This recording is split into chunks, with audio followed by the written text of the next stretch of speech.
안녕하세요. 자, 이제 2회차입니다. 두 번째 강의입니다.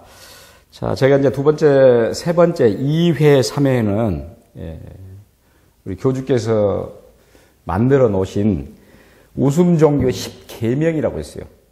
그 10계명을 가지고 2회, 3회 강의를 하겠습니다. 자, 이제 계명이라고 하면 사실 뭡니까? 좀 어벌쩍한데, 자, 웃음, 종교 10계명. 10계명, 원래는 여러분들 계명 어디서 나온 겁니까? 계명 그러면은, 먼저 기독교에서 나오잖아요, 10계명. 이 계명이라는 데서는 기독교만 있는 건 아니에요. 계명에서는 commandments라는 이 영어로 commandments 이렇게 말하는데, 계명은 어떤 신앙적 인격을 완성할 수 있도록 근본적으로 제시했죠. 제시한 근본적인 생활의 표준입니다. 근데 우리 10계명은 여러분 말씀했지만 기독교에서 대표적으로 들고 나온 10계명이 있잖아요. 10계명. 요즘은 11계명도 있답니다. 물론 우스갯소리입니다. 역시 우리 웃음 종교니까 10계명 쭉 있잖아. 뭐 간음하지 마라, 도적질하지 마라 쭉 나오잖아요. 10계명. 11계명이 뭔지 압니까? 요즘 그래 11계명 안 들키고 해라 이렇게 합니다. 근데 그거까지 가면 안 되겠지. 그러면 이제 정말 비도덕적이니까. 자, 그러면 이제 웃음 종교 10계명이라 하여 또 웃음의 장점, 또 반드시 웃는 행동을 하자. 그래서 매일매일 웃어서 구원받자라는 것입니다. 그러니까 웃음이 갖고 있는 장점들, 이런 것들을 가지고 이제 10계명을 이야기하겠습니다. 네. 이제 10계명이 10가지 계명인데 그 10가지 계명을 다시 말하면 교주께서 창시하셔 10가지 계명을 이 얘기를 해 놨습니다. 저는 그것을 하나하나 풀어 가지고 그 속에 있는 내용들에 아주 재미있는 해학적인 것, 풍자적인 것, 그런 부분을 이야기해 보겠습니다. 첫 계명은 사람은 웃기 위해서 이 세상에 태어났다. 이게 첫 계명입니다. 사람은 웃기 위해서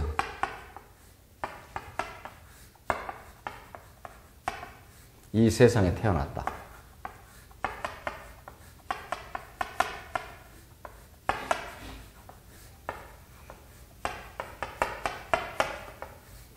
이게 첫 번째 계명입니다. 사람 웃기 위해서 이 세상에 태어났다. 여러분들 이런 얘기 했어요. 독일 속담입니다. 독일 속담에 양심에는 세금이 붙지 않는다. 이런 말이 있거든요. 양심에는 세금이 붙지 않는다. 그렇죠. 양심 어디에 있습니까? 마음속에 있잖아. 그래서 저는 이렇게 말하고 싶습니다. 이게 이제 사람 웃기 위해서 이 세상에 태어났다. 이게 결부시켜서 저는 웃음에는 세금이 붙지 않는다. 일단 이렇게 해보겠습니다.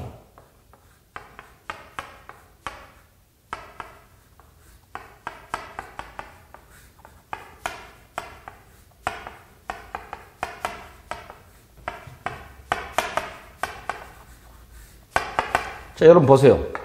웃은다고 누가 세금 내라 그럽니까?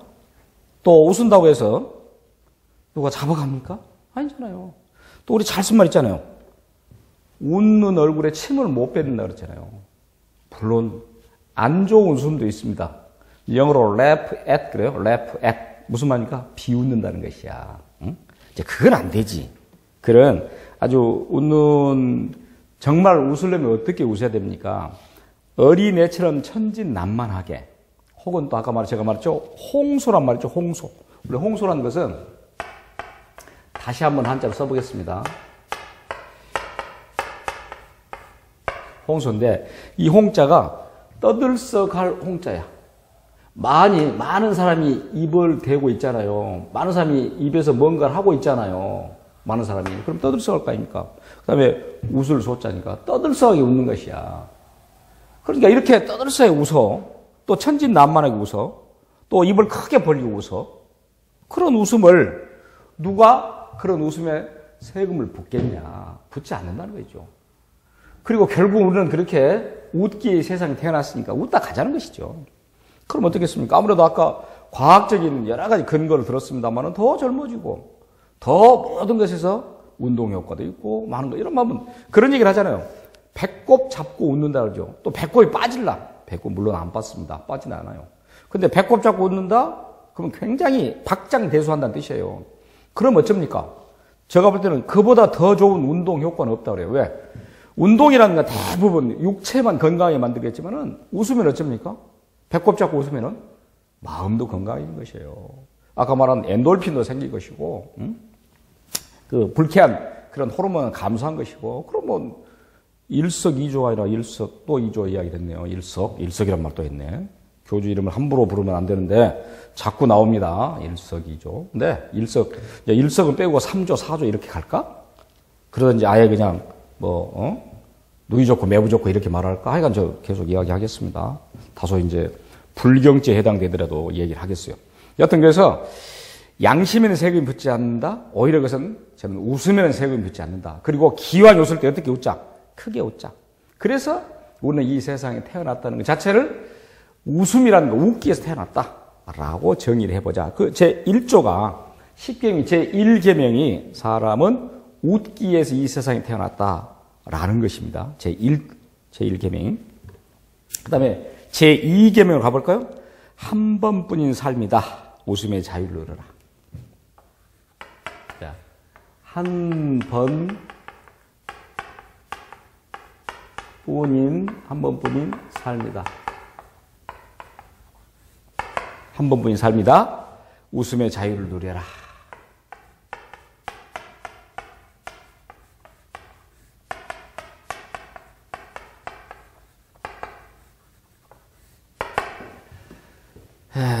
만약에 여러분들 인생을 2번 주어진다면 어쩌겠습니까? 물론 만약이라는 것은 가정법입니다. if, 가정법은 현실의 사실에 반대되는 그런 내용을 가정법을 하는데, 만약에 2번 주어진다면 저는 늘상 그런 가정을 해봅니다. 그리고 여러분들 가정이라도 해봐야지 재밌지. 가정도 못 해보면 내가 만약에, 여러분 그런 생각 안 합니까? 내가 만약에 복권에 당첨된다면, 그럼 가정도 해볼 수 있는 거 아니에요. 근데 물론 현실이 안 되죠. 그래서 가정법은 현실에 반대다 그랬습니다. 만약에 나에게 2번 인생을 주어진다면 여러분 어떻게 하겠습니까? 저는 늘상 그런 얘기를 합니다. 만약 인생을 2번 주어진다면 한 번은 연습으로 살고 한 번은 실제로 살고 싶다. 이런 얘기를 해요. 연습이란 건 어쩝니까? 연습이란 것은 여러 가지를 시도해 볼 수 있잖아.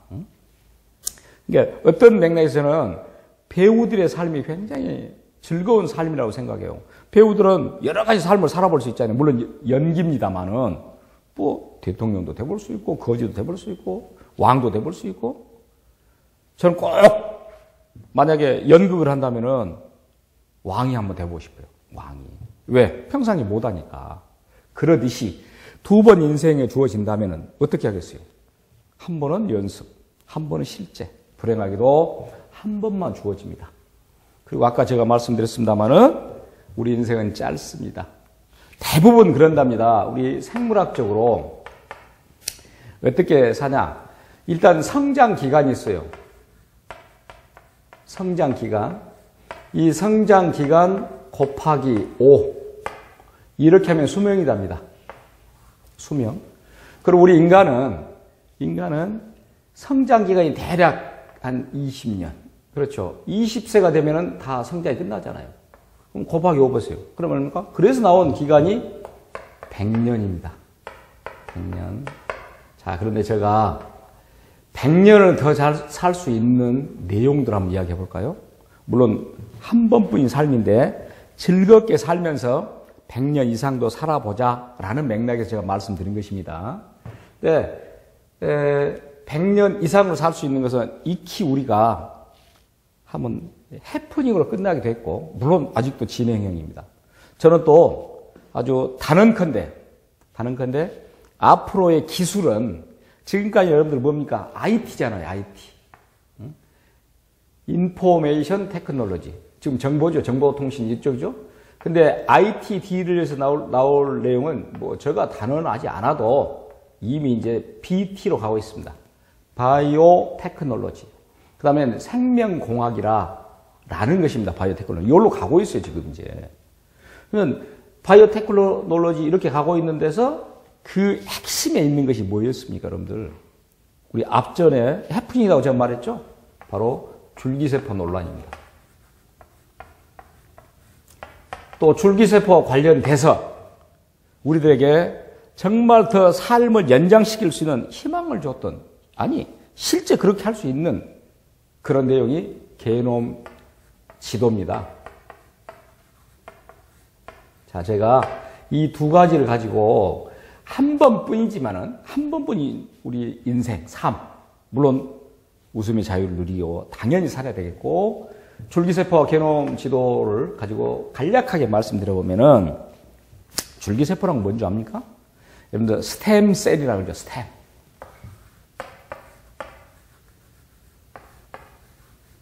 그대로 번역한 것입니다. 스템, 줄기라는 거죠, 셀. 줄기세포는 스템셀로서 만능세포라고 그래요. 우리가 이 줄기세포 만능세포가 언제적의 것이 대표인 만능세포냐면은, 여러분이나 내가 세상에 태어난 것은 어떤 원리입니까? 엄마의 난자와 아빠의 정자가 합쳐서 세상에 태어났잖아요. 그리고 수정이 돼가지고. 그 딱 수정됐을 때 그 세포가 만능세포야, 줄기세포. 그 수정된 그 세포에서는 어쩝니까? 물론 수정돼서 수정되는 과정이 한 일주일 걸린다, 5일 내 7일 걸린다 그래요. 이런 세포, 만능세포 수정이 됐습니다. 이런 항차, 어떤 것으로 나올 수 있다는 것이지. 뼈도 나오고, 근육도 나오고, 여러 가지, 우리 장기도 나오고, 우리 신체의 모든 부분이 나오잖아요. 그걸 만능세포, 줄기세포라고 그래요. 자, 우리 줄기세포 논란에서 황우석 교수께서, 물론 줄기세포 없었습니다. 있는 것처럼 했는데, 저는 그것도 대단한 기술이라고 생각해요. 없는 것을 있는 것처럼 만드는 것도.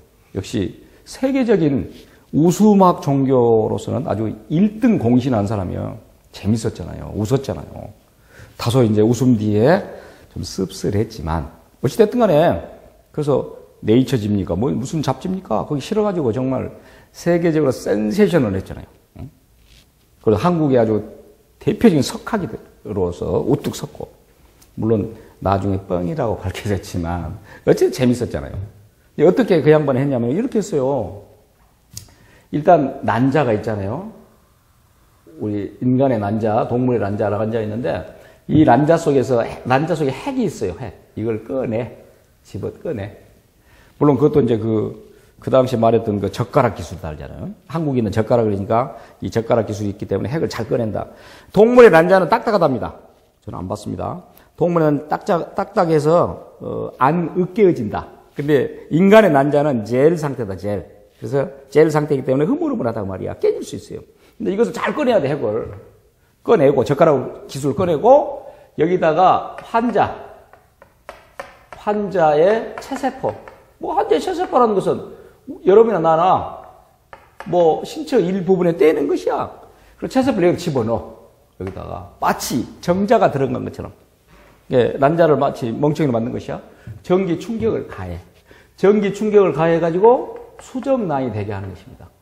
이렇게 수정란이. 이게 바로 줄기세포야. 이렇게 한다는 것이지, 이론적으로. 이렇게 해서, 이거 줄기세포인데, 줄기세포는 여러분들 어디서 찾아내냐에 따라서 장소에 따라 달라지고 과학적으로 그럽니다만은, 이렇게 한다 그랬어요. 홍우석 박사님께서. 그래, 이 줄기세포가 이렇게 완성됩니다. 그러면은, 그 환자의 체세포를 떼냈기 때문에 어떻겠습니까? 그 환자의 DNA와 정확하게 일치하죠. 그럼 그 환자가 어떤 장기가 안 좋아. 예컨대 신장이 안 좋아. 뭐가 안 좋아. 그럼 어쩌면 됩니까? 이 줄기세포로 그 사람의 신장을 만든 것이요, 콩팥을. 신장 떼내버려. 그럼 그거 집어넣어. 아무런 부작용이 없죠. 그렇게 한번 여러분들, 마치 우리가 자동차를 사가지고, 어디가 안 좋다. 헤드라이트가 문제가 있다. 또는 마우라가 문제가 있다. 머플러 문제가 있다. 이런 게 있을 거 아니에요? 그럼 그때 교체하면 되잖아요. 그럼 자동차 얼마나 탈 수 있겠어요? 100년 탈 수 있겠네. 우리 인간은 100년 산다는데, 이렇게 하면 어떻게 또 살 수 있겠어요? 적어도 한 200년, 300년 살겠네. 얼마나 큰 축복이 희망입니까? 얼마나 또 오늘 즐겁게 살 수 있는 그런 기대를 가졌습니까? 그런데 이 자체가 없었어, 이게.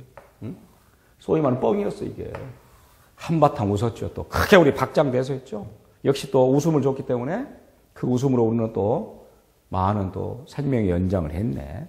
이게 줄기세포인데, 물론 지금 우리나라는 이제 그 당시 그것 때문에 많은 논란을 일으켜가지고, 물론 퇴출시켰다면 표현이 좀 그럽니다만은, 어찌됐든 간에 서울대학교 교수직도 물러나게 되고, 지금은 어떤 곳에서 제가 알기로는 어디 충청도 쪽인가 어디 있습니다. 그래서 거기서 계속 연구를 하고 있어요. 저는 분명히 믿습니다. 우리 황우석 박사를. 그 양반은 일단은 무엇에는 1인자냐면 동물 복제는 1인자답니다. 세계에서 그 양반보다 더 잘할 수 있는 건 없다는 것이야. 그것을 아까 말한 또다시 자기의 능력을 10분 발휘해서 줄기세포의 이 배양에 성공해서 정말로 아니 뭡니까 우리 그 댄스 머신이라고 해서 교통사고 당해가지고 강원래죠, 강원래. 강원래 군에게 이야기했잖아요. 이 줄기세포를 주입해서 벌떡 일어서게 만들겠다. 휠체어에서 일어나게 만들겠다. 그럴 수 있는 희망. 또 그럼으로써 우리에게 아주 즐거움을 줄 수 있는 그런 걸 기대해 보고. 아까 게놈지도 이것도 마찬가지야. 이 게놈지도라는 것은 어떤 의미냐면 한 생명체, 한 생물이 가지는 모든 유전 정보를 가지고 있는 게놈이라고 그래요. 지노미라고 하죠. 근데 이것을 해독했다. 해독해 봤더니 여러분 생각해 보세요. 일단은 지금 우리나라의 남녀 평균 수명을 하면은 어떻게 됩니까? 당연히 여성이 남성보다 대략 6, 7세 더 삽니다. 6, 7년. 자, 그래서 저는 그런 얘기를 합니다. 이런 통계 기록, 물론 이것은 우리나라만 그런 거 아니에요. 세계적으로 다 똑같아요. 세계적으로 다 여자가 남자보다 이 정도 더 오래 살아요. 그러면은 어떻게 해야 100년 해로를 할까? 너 어떻게 해야지 같이 계속 안 죽고 같이 거의 동시에 죽을 수 있을까? 방법은 간단하네. 여자가 남자보다 6, 7년 더 나이가 많으면 돼요. 그러니까 여러분이나 나나 다시 결혼한다면, 물론 다시 결혼하면 안 되겠죠. 또 다음에 제가 또 이혼 얘기, 재밌는 얘기 해보겠습니다만은, 다시 한다면은 어떻게 해야 되겠습니까? 가장 좋은 것은. 6, 7살 많은 여자하고 하면 됩니다. 그러면 똑같이 죽어. 그러니까 지금 여러분이 만약에 30세다라고 했을 때는 남자로서 지금 이야기합니다. 제가 남자로 30세면 36이나 7 먹은 여자하고 만나면 돼.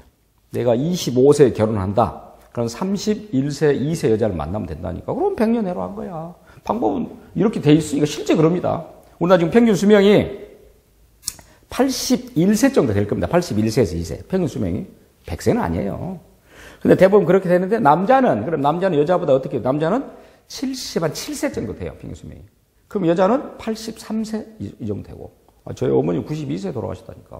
그렇게 보면 딱 맞아요. 그러니까 이렇게 하는데 이제 문제는 어떻게 하면 더 오래 살까? 어떻게 하면 즐겁게 오래 살까? 한 번뿐인 삶. 저는 아까 지금 이 계명, 두 번째 계명 때문에 이 얘기를 합니다만은, 게놈 지도를 해독해 봤더니, 왜 남자가 빨리 죽냐? 그리고 왜 어떻게 하면 오래 갈까? 생명의 신비를 찾아낸 것이야. 보세요, 여러분들.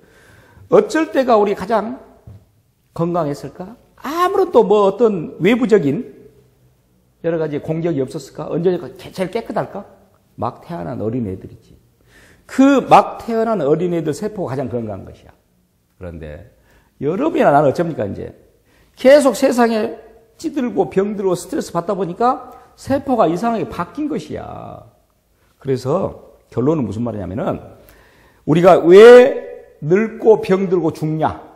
그대로 거기다가 세포가 늙고 세포가 병들고 세포가 죽은 것이야. 그럼 죽은 것이야. 그러면 안 죽게 만들어보자. 어떻게? 갓 태어나가지고 어린애들 세포 상태를 그대로 가게 만들어보자. 그 말이야. 뭐가 안 되게? 변이. 바뀐다 그 말이든 이 변이가 안 되게 하자. 그 말이야. 변이가 안 되게. 왜 여성이 남성보다 오래 사냐? 남성이 여성보다 세포의 어떤 변이가 바뀌는 것이 2배가 많아. 남성이. 그래서 빨리 죽은 것이에요, 남성이. 뭐 여러 이유는 많겠죠. 술, 담배, 스트레스, 또 한국의 또 남성으로서의 어떤 책임감, 역할, 가장, 이런 부분. 저는 개인적으로 한 2, 3년은 더 빨리 죽을 것 같아. 이건 아니고, 이렇게까지는 아니고. 왜 그런 생각을 하냐면은, 군대. 저는 군대에 대해 스트레스 많이 받았어요. 군대 34개월 군대 생활했는데, 그때 정말 저는 제 인생에서 가장 치욕적인 기간은 군대라고 생각합니다. 왜냐면 정말로 저같이 자유론자가 자유스럽게 사는 사람이 그 갇힌 공간에 가서 또 그 당시 또 얼마나 또 이 군대의 뭐 구타랄지 언어 폭력이랄지 정말 군대는 사람 산 것이 아니다는 것을 저는 여실히 느꼈습니다만은 뭐 그렇다고 해서 요즘 군대는 뭐 어른들이 그런 말 하거든요. 야, 요즘 군대야 군대냐? 그건 잘못된 것이에요. 군대는 어디까지나 군대입니다. 항상 그 사는 문화에 있어서 군대라는 조직 또 그 폐쇄된 공간 힘듭니다. 저는 아들만 둘이에요. 아들만 둘인데 큰 녀석 갔다 왔어요. 상당히 적응도 처음에는 안 되고 고민합다만 또 21개월 금방 가요. 짧게 하고 왔습니다. 근데 저는 34개월 하면서 많은 스트레스를 받았어요. 적어도 그래서 제 생명에 한 2, 3년이 단축된다면 군대일 것이다. 그 원인이. 라고 하는데 역시 아까 남성 여성보다 이렇게 못 산 것도 여러 가지 이유가 있겠습니다만은 그러면 다시 본론 들어가서 변이가 있는데 이 변이를 안 되게 만들면 된다 그 말이야. 그러니까 어린애들의 세포가 그대로 가게 간직하게 만들면 되는 것이에요. 그랬더니 100년? 이건 게임도 안 되는 것이야. 어느 정도? 한 1200년 정도 살 수 있다. 이런 결론이 나온 것이에요. 깁니까? 1200년? 길지 않잖아요. 지금 우리 역사 시대가 벌써 2015년인데 역사가 응? 이렇게 보면은 1200년 금방 갔잖아요. 2번밖에 안 됐네. 그래서 저는 여러 가지 생각을 해봤어요. 1200년. 참 기분 좋기도 합니다. 그런데 좀 곤란한 점이 있겠더라고. 100년 해로란 말을 1000년 해로라 해야 되겠고 또 꼭 결혼을 한 번만 해야 되겠냐. 이 지겨운 인생을 어떻게 해야 되겠어요. 몇 번 해야 되겠잖아요. 그것도 결정적인 것은 아들이 말이야. 아들이 500살 먹은 아들, 600살 먹은 아들 헷갈리겠어. 또 아들도 많고 자식들도 많고 자식들이 어떻게 알 것이냐 라는 부분. 그럼에도 불구하고 이렇게 살면 좋잖아요. 실제로 이 게놈 지도랄지 줄기세포 이런 것이 기술이 BT 기술이 발전된다면 2050년, 4, 50년 정도로 가면은 한 150년은 산답니다. 물론 여러분이나 나 그때까지 삽시다. 어떻게? 웃으면서. 그럼 되겠죠? 쉽지는 않겠지만은 일단은 한 번뿐인 삶이다. 웃음의 자유를 누리라. 자, 그게 중요한 키포인트는 한 번뿐인 삶이다. 이게 중요한 키포인트입니다. 그렇기 때문에 정말 그 인생을 즐기면서 웃고 살자라는 것이 두 번째 계명입니다. 세 번째는 내가 웃음의 주인이다.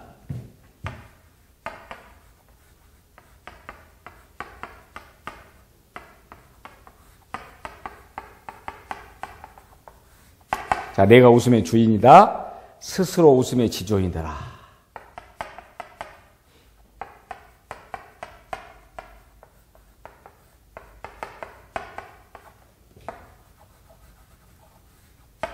여기는 주인이라는 것이죠. 웃음의 주인이다. 또는 이제 지존이다. 지존이라는 것은 원래 누구에게 붙여준 것입니까? 원래 지존의 그 뜻은 지극히 존경한다. 지존. 그러니까 원래 왕조사에서 여러분들 왕조사에서 임금을 극존칭을 쓸 때 지존이라 그래요.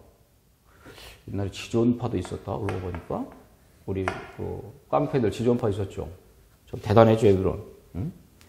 그 강남입니까? 어디서 한 백화점에서 이 지존파가 리스트를 뽑았어요. 뽑아가지고 하루에 600만 원어치 이상 백화점에서 돈을 쓴 사람 대상으로 했다.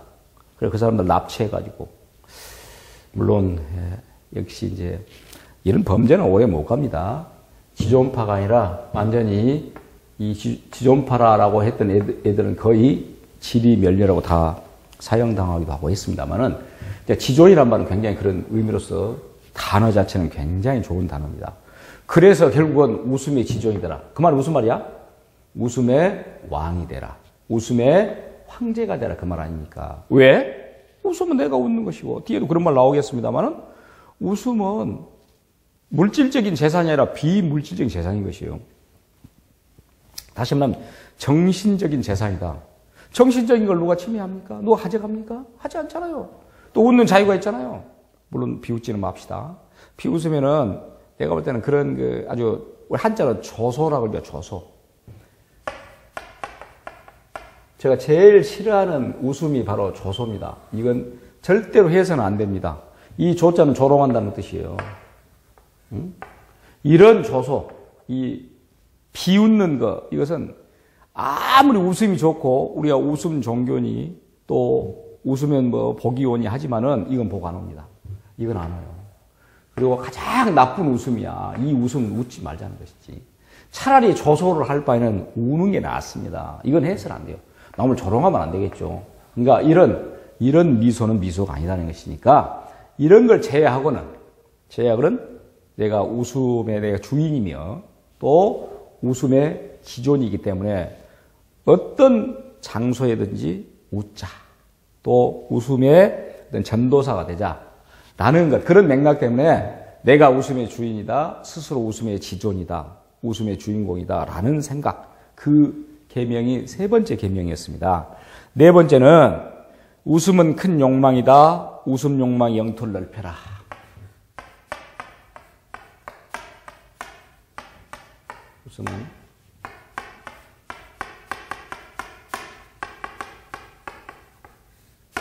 웃음은 큰 욕망이다. 웃음 욕망의 영토를 넓혀라.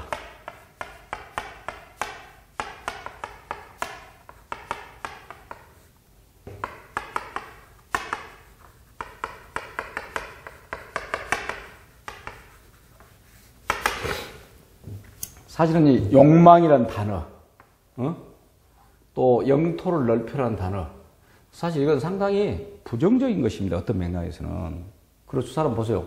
모든 병의 근원, 모든 사회의 악의 근원은 욕망인 것입니다. 제가 이제 욕망에 대해서 이제 불교에서 말하는 그런 욕망이랄지 욕망을 한번 얘기를 하겠습니다만은 모든 근원, 악의 근원은 욕망인 것이요. 그러나 웃음의 욕망은 악의 근원이 아니다. 가장 유일한 욕망 중에서 웃음의 욕망만큼은 악의 근원이 아니고 반드시 가져야 될 그런 욕망이다라고 얘기하는 것입니다. 그러니까 욕망이라는 것 자체가 욕망은 모든 고통의 화다 그래요. 화다. 이제 다음에 이야기했습니다만은 석가모니가 고타마 시달타가 출가할 때, 물론 우리가 나오면 가출입니다만은 고타마 시달타가 나오면 출가합니다. 출가해서 다음에 석가모니가 되기까지 그 과정을 보면은 근원적인 게 뭐였냐? 바로 욕심, 욕망이었습니다. 이 욕망이 화를 부른다. 그래서 이런 욕심, 이런 욕망, 욕심을 네 가지로 했어요. 생로병사. 또 거기다 네 가지 더합니다. 그럼 8개가 되죠? 거기다 100개를 더합니다. 그럼 108번뇌가 된 것이야. 그 이제 제가 또 한번 얘기를 하겠습니다만은, 그러나 그런 욕망의 모든 것은 욕망은 고통의 근원인데, 다만 웃음이란 욕망은 그렇지 않다. 마음껏 가져라는 말이죠. 또 욕망의 영토를 넓혀라. 아까 욕망은 안 좋지만 이 영토는 좋은 것입니다. 영토는 이게 가능하다. 그리고 이 웃음 욕망의 영토 범위가 있습니까?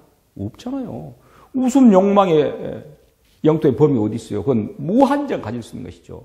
왜 그렇습니까? 이 웃음 욕망이라는 것은 정신적인 자산이니까. 정신의 영역, 정신적인 자산은 범위가 없어요. 물질적인 자산, 또는 육체적인 자산, 이런 것은 한정되어 있는 부분이 있습니다. 그러나 정신적인 자산은 무한히 넓혀되는 무한정의 그런 영토입니다. 그러니까 얼마만큼이나 가져도 되겠잖아요. 이런 영토는 전 세계가 아니라 전 우주를 가질 수 있는 그런 영토를 가져도 된다는 것입니다. 그것이 왜? 방금 제가 말했습니다.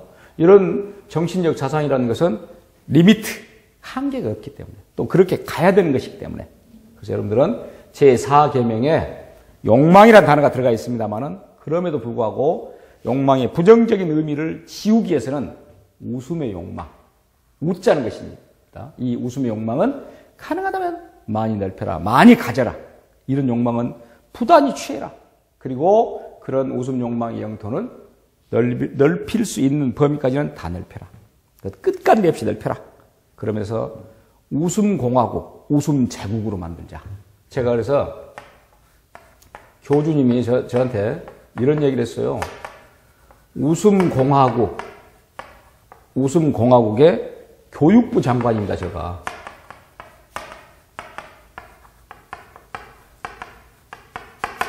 여러분들 공화국은 주인이 여러분들하고 저 다 모든 사람 다 주인입니다. 이 공화국의 주인 교주님께서도 공화국의 주인의 일원입니다. 한 명인 것입니다. 이 공화국이라는 단어 자체는 모든 사람이 다 주인이라는 뜻이야. 옛날에 군주의 그런 상태에서는 주인이 따로 군주가 있지만은 여기서 우리가 말한 교주님도 웃음공화국의 한 일원이다. 다만 교주님으로 우리가 모신다는 것이지 한 일원입니다. 거기에 제가 또 영을 받았습니다만은 교육부 장관입니다. 그러니까 저는 이 웃음공학의 웃음이라는 것을 전파할 수 있는, 그것을 어떻게 이론적으로 전파할 수 있는 그런 사람이기 때문에 다소 여러분들하고 어떤 논리적인, 이론적인 체계적인 그런 부분을 하더라도 또 재미있게 이해가게끔 하고 있습니다. 특히 아까 말한 이런 내용들, 이런 웃음 욕망은 안 좋습니다만은 그러나 웃음 욕망은 좋다. 그 다음에 5번째 계명입니다. 지금 4번째까지 했죠. 5번째 이렇게 됐어요. 웃어라. 그리하면 기뻐지고 행복해진다.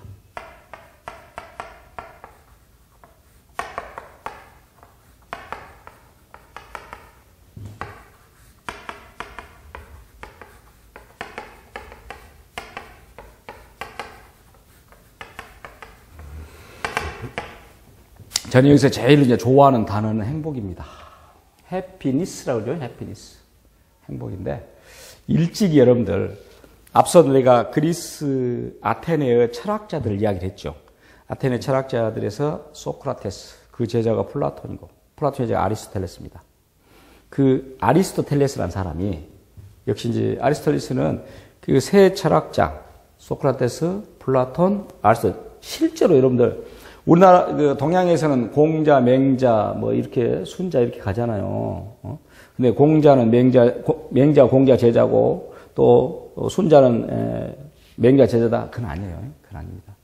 그래서, 공자가 죽고 나서 한참 후에 맹자가 태어났고, 맹자가 죽고 나서 한참 후에 또 순자가 나온 것입니다. 그 사람들은 이제, 어떤, 경전을 통해서 그 이데올로기를 이념을 배웠을 뿐인지 공부를 했을 뿐인지 그건 아니에요. 근데 방금 제가 말씀드린 대로 소크라테스, 플라톤, 아리스토텔레스 이 사람들은 정말로 스승 제자 관계입니다. 플라톤이 우연히 아테네 길목에서 소크라테스를 만나고 자기가 제자가 되겠습니다라고 했고, 실은 원래 플라톤은 굉장히 싸가지 없는 사람이었어요. 그렇게 했고 왕족입니다. 왕족. 또 아리스토텔레스는 아예 플라톤이 만든 학교, 그 학교에 제자로 들어갔습니다. 그걸 아카데미아라고, 오늘날 아카데미, 대학, 학원인, 거기서 의원이 나왔어요. 그 아카데미아의 수석 졸업생이 아리스토텔레스였어요. 그리고 아리스토텔레스는 우리가 공부를 하다 보면은 저쪽 시학, 문학, 시에서 저쪽 해부학, 의대에서 말하는 해부학까지 나옵니다. 자기 아버지가 의사였어요. 그러니까 어떤 면에서 아리스토텔레스 공부하다 보면 기분 나빠. 너무나 많은 부분을 했기 때문에 천재입니다. 그런 아리스토텔레스가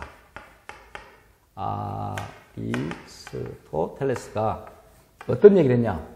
인생의 궁극적인 목적은 행복이다 라고 그랬어요. 여러분이나 나나 보세요. 행복하기 위해서 살고 있잖아요. 행복하기 위해서 웃잖아요. 웃으면 또 행복이 있잖아요. 행복이 있는데 조금 여기 재미있는 것은 행복으로 가기 위해서는 또 뭐가 필요하냐라고 했는데 이 얘기를 했어요. 아리스토텔레스 이야기입니다. 아리스토. 중용이 필요하다. 중용의 덕이 필요하다. 라고 말했습니다. 중용이라는 것도 뭐냐면은 부족함도 넘침도 없는 걸 중용이라고 그래요. 이것이 있어야 된다는 것이야. 정말 어렵습니다. 이 중용이라는 것을 갖기가. 여러분들 부자가 99칸 집을 갖고 있는 부자가 한 칸 더 늘리려고 안 합니까? 합니다. 그건 어쩔 수 없는 인간의 욕망 때문에 그런 것이야.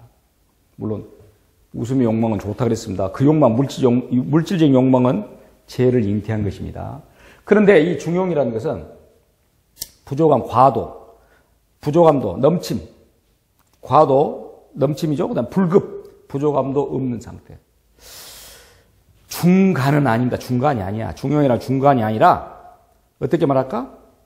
그 딱 반으로 나눠서 중간이라는 그런 개념은 아니에요. 물잔을 채웠을 때, 우리가 물잔을 채웠을 때 한 80 내지 90% 그 정도로 만족할 수 있는 것, 만족입니다. 그걸 중용이라고 해요. 이게 중용은 어렵습니다.